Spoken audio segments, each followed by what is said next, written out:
like to call these events retreats. I personally love meditating, and I'm sure you do too. It definitely is a path that leads to greater and greater awareness and understanding of the world that we are in.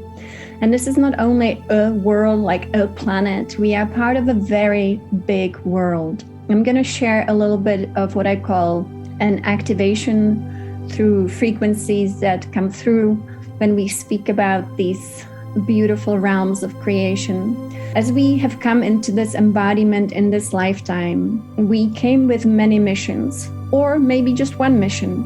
But whatever mission that you signed up for, I am sure that you are fulfilling it right now. For me, I came with several missions that I am aware of at the moment, but as we fulfill our missions as well, we also get new ones, and that's pretty exciting. And so one of the missions that I signed up for is to be speaking without really having to be on camera. And that is an activating frequency that runs through us then, and it activates our own awareness and we wake up. I also travel out of body to different dimensions, and so that's how I understand creation from these encounters. But it doesn't mean that that is the absolute truth, but it's just, one person looking into things. So I'll share what I see. Our beautiful planet Earth, where we are embodied right now, is part of a very large world and many worlds.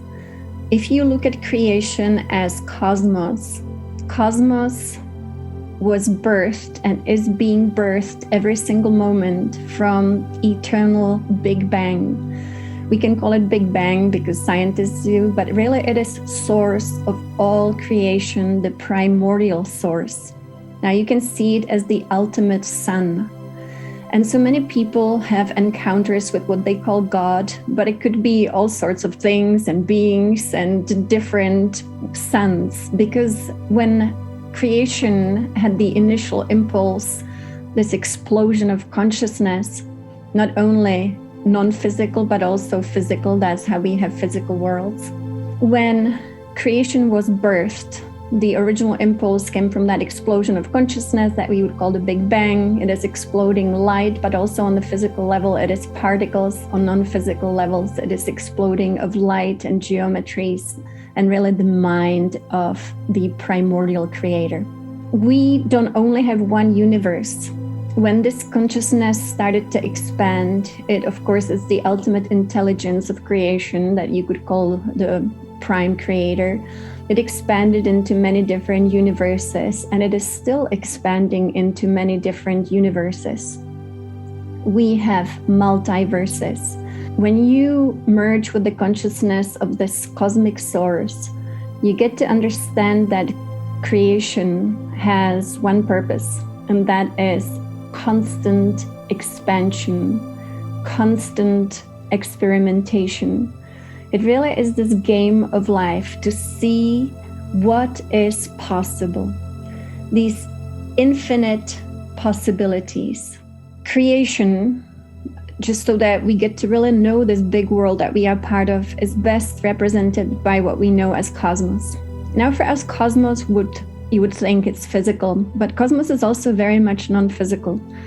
What we see through our technology, so with our eyes, is very limited. There are many more planets that are actually not visible to us. There are many more suns and systems, as you know, that are not actually visible to our physical eyes or our technologies. And so from this cosmos, you have multiverses. And if we call the creator as someone who's kind of in charge of creation, then that creator has a hobby, and that is to expand, and to really kind of construct new universes and new multiverses. And so that would be what that creator is doing. Then from that creator, we have kind of sub-creators, beings that are very accomplished, who accomplished this incredible state of luminosity and also greatness in terms of size almost.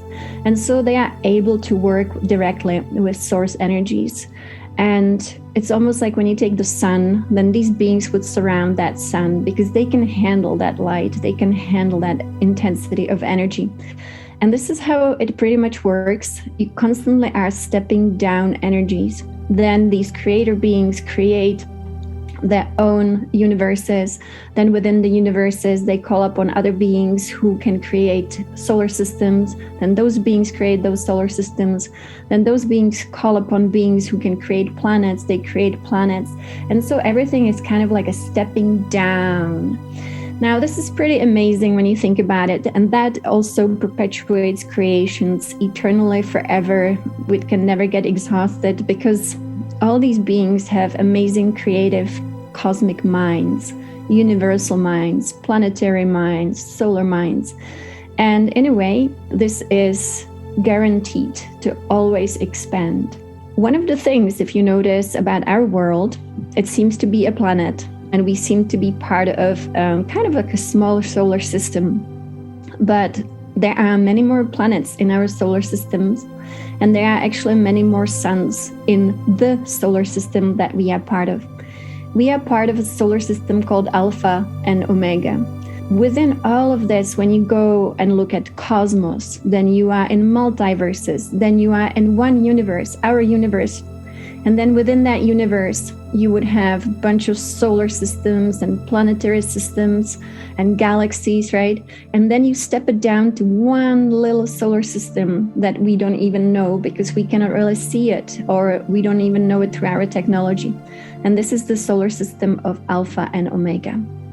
Now, Alpha and Omega has 12 suns, and each sun has 12 planets. And that's why we often speak about the number 144. It is pretty much the design, the frequency, the blueprint of our solar system. And our planet has been kind of cut off from this divine reality that we are in.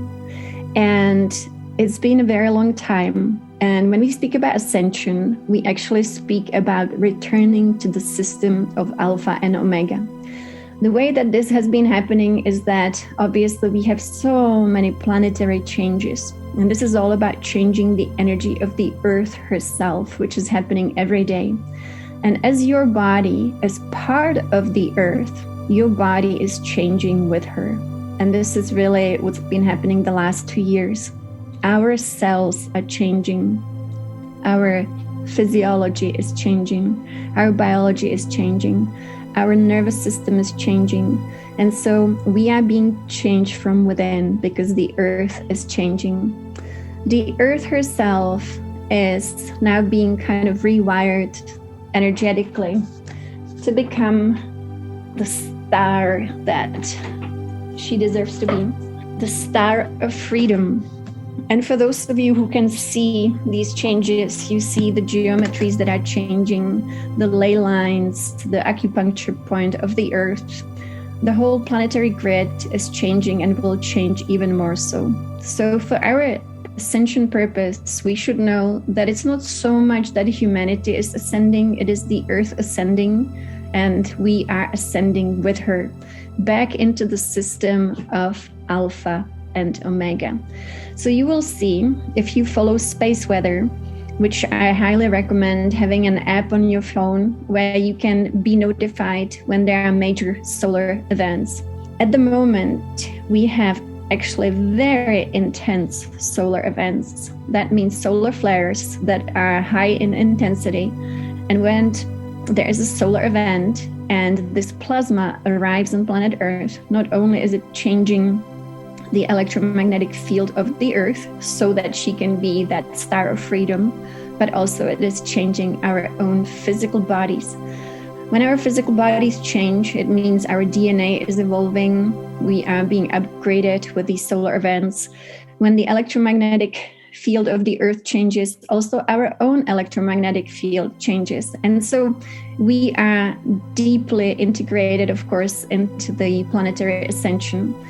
The last few days have been very, very intense, and I'm sure you notice that maybe you are starting to see more if you are not already clairvoyant, and that you see the changes within your consciousness. We are actually coming online. This is an image that was given to me through my I Am Presence, which also is obviously a fractal of the same being as you. And so we share the same I Am Presence.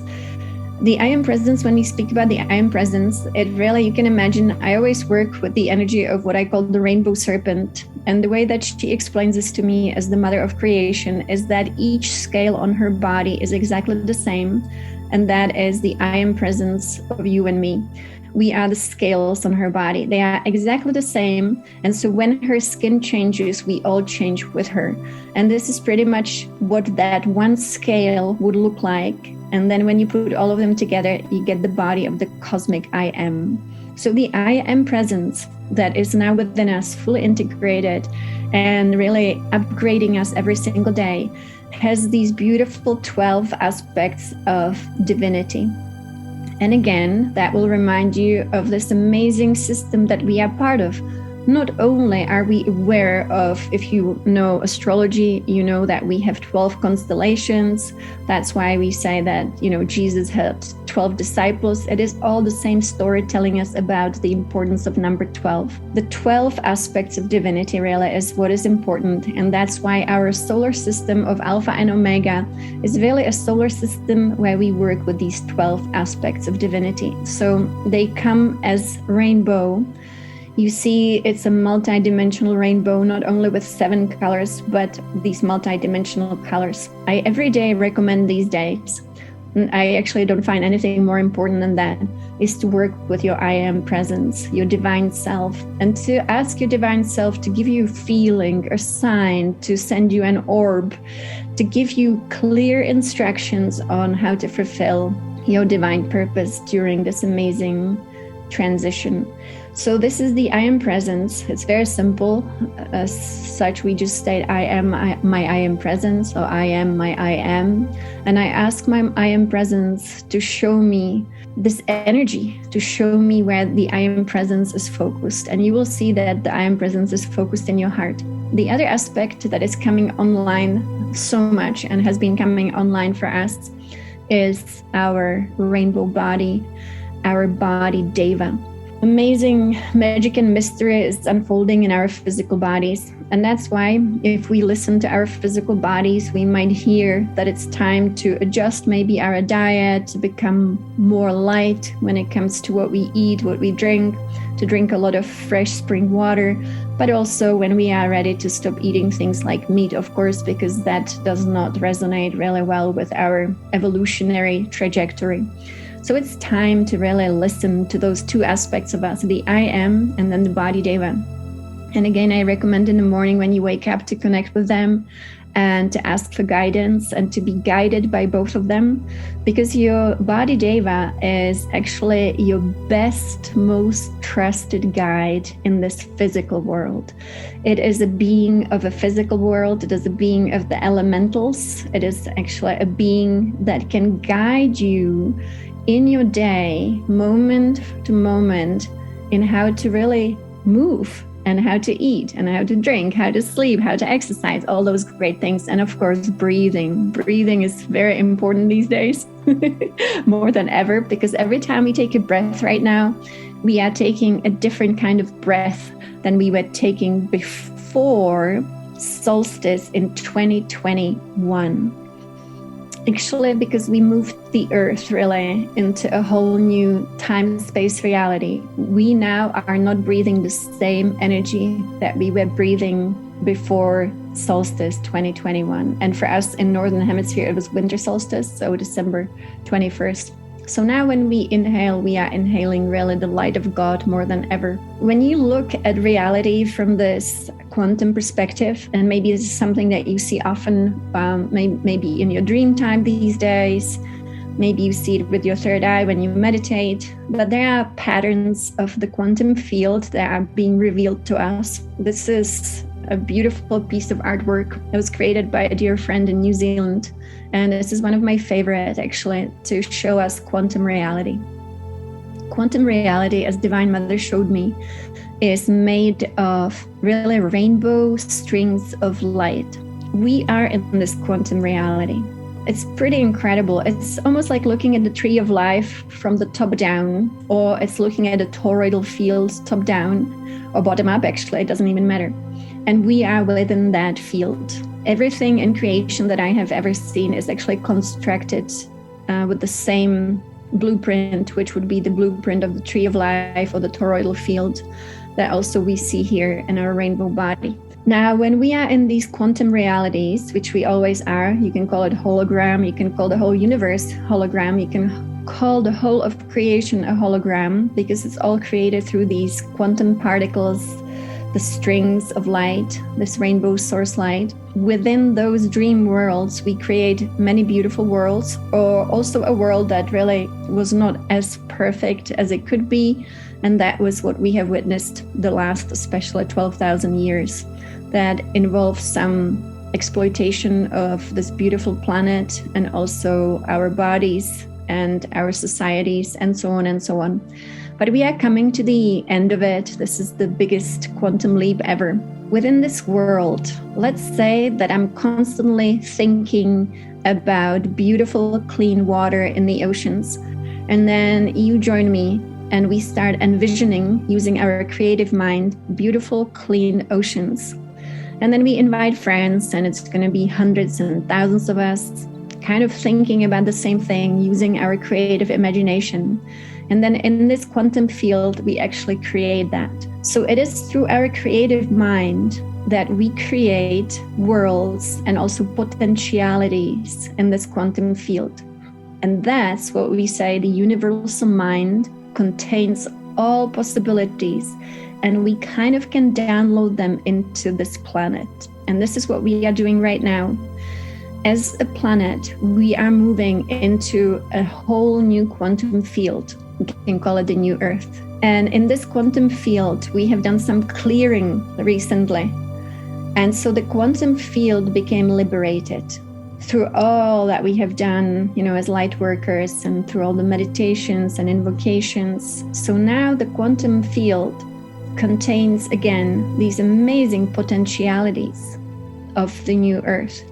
And it is up to us to really entertain them with our creative mind. This is pretty amazing. Divine Mother gave us a tool a while ago, and that was the sound of Om. And of course, the yogis have been using Om forever. But for me, this was a breakthrough understanding of Om.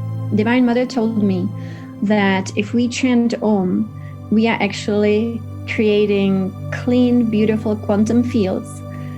But also we are repairing the quantum field where it is distorted through things that were, painful, and they created suffering.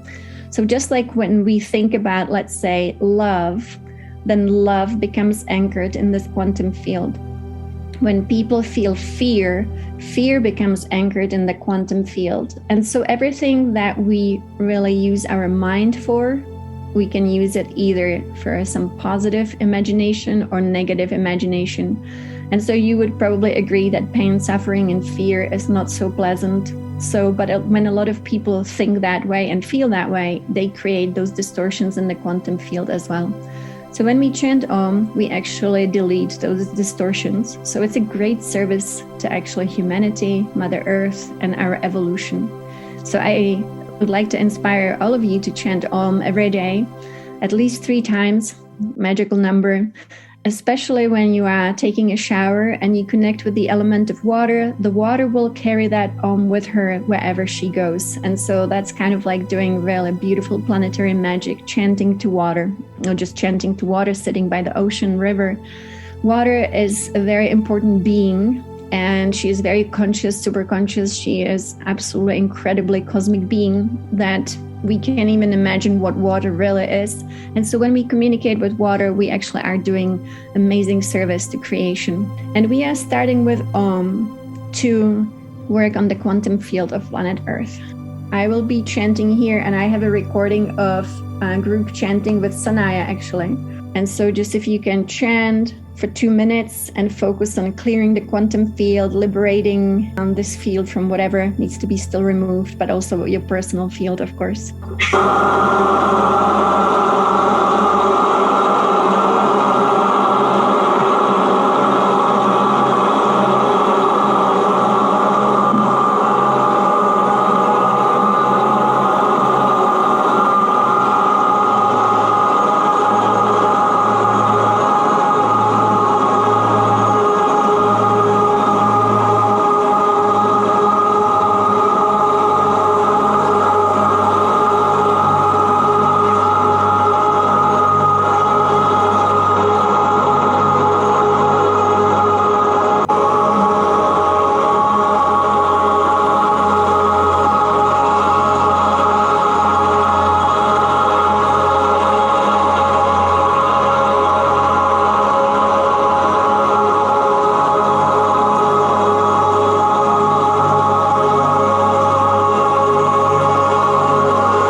So when we chant Om, for those of you who are clairvoyant, you know that also it calls in very high response from all the beautiful beings like the Taras, the Buddhas, Christed beings. And so it really is an amazing call, but also it's an amazing service.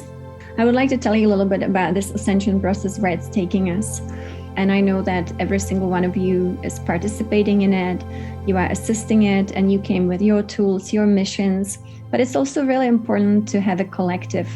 And we are a collective, and we are part of many other collectives, and we are part of this planetary guardianship team.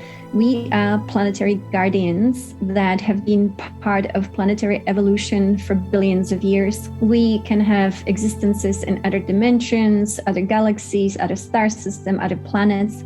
And many of us are beings of transcendence. That means we go to certain places, we fulfill a mission, and we go to a different place. And many of you came here because of the call for assistance that came from planet Earth. We have been familiar with planet Earth. We participated in the past in different civilizations, and maybe we had a few incarnations here, or maybe many. I received the call to be here, and I have been here before, of course, but I received the call when I was in a different galaxy. My family in that galaxy, when they were saying goodbye to me, they sent me off. And one of the things that they say, that I often share, they said, when you fulfilling this mission here, don't mix with humans. And I often think about it because what we call human, we would say that's everyone on this planet. But we have a lot of beings here, and we've always had a lot of beings here who were not exactly human. So we can have very much a human body, but we can be of very pure star origin. So there are different stories that we can tell about these things. But I remember coming here from this different galaxy. I was given many different tools and missions to fulfill. So when I was a little kid, I already knew what needed to be done. What needed to be done was to make sure that planet Earth will not suffer. Planet Earth suffered an amazingly painful thing, and that is that she got disconnected from the web of life and light, from the magnetic web. And when she disconnected, it was because the consciousness of humanity was very low, and humans, let's call it humans, or a certain civilization, was using thought in a way that it was producing actually what I would call karma or negative energy, or low consciousness, or pain, or suffering. We had to come here to make sure that we can lift the Earth back to this web of love, web of magnetism. The web is actually magnetic. Magnetism is love. It is what holds everything together.